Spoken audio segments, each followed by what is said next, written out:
હવે તે વર્ત્યાની રીત કહીએ છીએ જે અમારા જે સત્સંગી તેમણે કોઈ જીવ પ્રાણી માત્રની પણ હિંસા ન કરવી, અને જાણીને તો જીવના એવા જૂ, માંકડ, ચાંચડ આદિ જીવ તેમની પણ હિંસા ક્યારેય ન કરવી.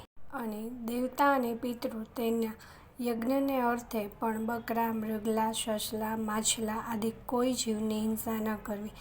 કેમ, જે અહિંસા છે તે જ મોટો ધર્મ છે એમ સર્વશાસ્ત્રમાં કહ્યું છે. અને સ્ત્રી, ધન અને રાજ્ય તેની પ્રાપ્તિને અર્થે પણ કોઈ મનુષ્યની હિંસા તો કોઈ પ્રકારે ક્યારેય પણ ન જ કરવી. અને આત્મઘાત તો તેને વિશે પણ ન કરવો, ને ક્રોધે કરીને ન કરવો. અને ક્યારેક કોઈ અયોગ્ય આચરણ થઈ જાય તે થકી મૂંઝાઈને પણ આત્મઘાત ન કરવો.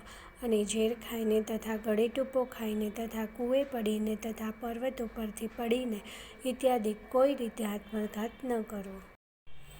અને જે માંસ છે તે તો યજ્ઞનું શેષ હોય તો પણ આપતકાળમાં પણ ક્યારેય ન ખાવું. અને 3 પ્રકારની શુરા અને 11 પ્રકારનું મદ્ય તે દેવતાનું નૈવેદ્ય હોય તો પણ ન પીવું. જય સ્વામિનારાયણ.